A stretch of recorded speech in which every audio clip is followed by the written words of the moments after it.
Pansamantalang binuksan ang floodgate sa Manila Yacht Club para makatulong na ibsan ang pagbaha sa ilang bahagi ng Maynila ngayong may bagyo.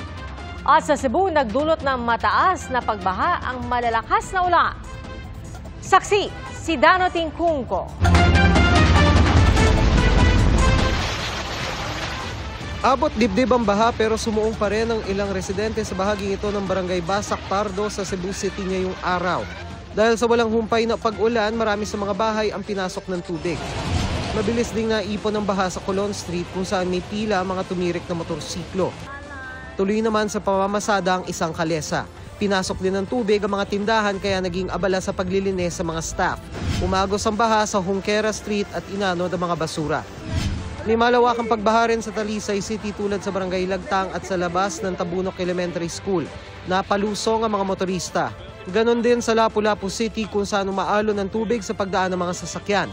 Sa Mandaue City, marami ang stranded sa paghihintay na tumila ang ulan. Dahil sa taas ng baha, halos hindi madaanan ng ilang kalsada.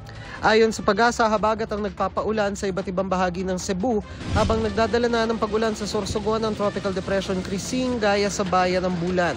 Pinag-iingat ang pumapalaot lalo na mga maliliit na bangka. Sa Quezon City naman natukoy na ang sanhi ng pagbaha sa kanto ng Batasan Road at Commonwealth Avenue. Ito ang pagbara ng footing wall ng MRT-7 at mga basura sa outlet o daanan ng drainage. Inaalam ng MMDA kung tama ang impormasyon ng QC government na nakabara rin ang debris mula sa construction. Sinusubukan pa namin makuha ang panig ng MRT-7 contractor at ng Transportation Department. Bilang solusyon naman sa madalas na pagbaha sa Rojas Boulevard at Taft Avenue sa Maynila, pansamantalang binuksan ng isang floodgate sa bahagi ng Manila Yacht Club ngayong may bagyo. Paraan daw ito para bumilis ang daloy ng tubig papuntang Manila Bay.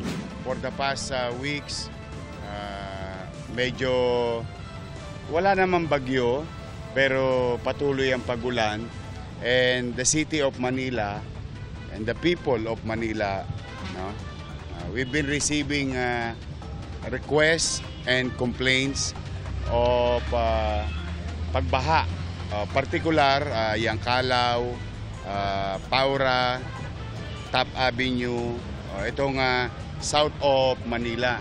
Nakita nga namin ni Chairman kanina na nung inangat, ayun, umagos yung tubig. Sa ngayon, hopefully, mabawasan na yung stagnant water somewhere in the east going to the west. Maliit kasi ang kapasidad o dami ng tubig na kayang salain ng sewage treatment plant. Bagaman yan nga ang punto ng estruktura at isa sa tugon sa Mandamos Order o utos ng Korte Suprema na tiyaking malinis ang Manila Bay. Para masalo pa rin ang basura ay maglalagay ng trash trap. Hindi kaya yung ng STP yung volume ng tubig na dumadating. Kaya po nagkakaroon ng imbudot. Kaya nga po natin to binuksan ngayon para lang mapalabas muna during rainy season yung tubig kaagad-agad para po hindi maharang at magbaha. Umaasa ang MMDA na madadagdagan ng pondo para lakihan ang kapasidad ng treatment plant. Idudugtong din ang mga drainage ng Maynila sa drainage ng MMDA batay sa Drainage Master Plan na inaprubahan na ng Manila City Hall. Huhukayin din ang mga imburnal sa Maynila para mas maraming tubig ang mapadaloy rito. Para sa GMA Integrated News, ako si Dano Tingkungko ang inyong saksi. Mga kapuso, maging una sa saksi. Mag-subscribe sa GMA Integrated News sa YouTube para sa iba't ibang balita.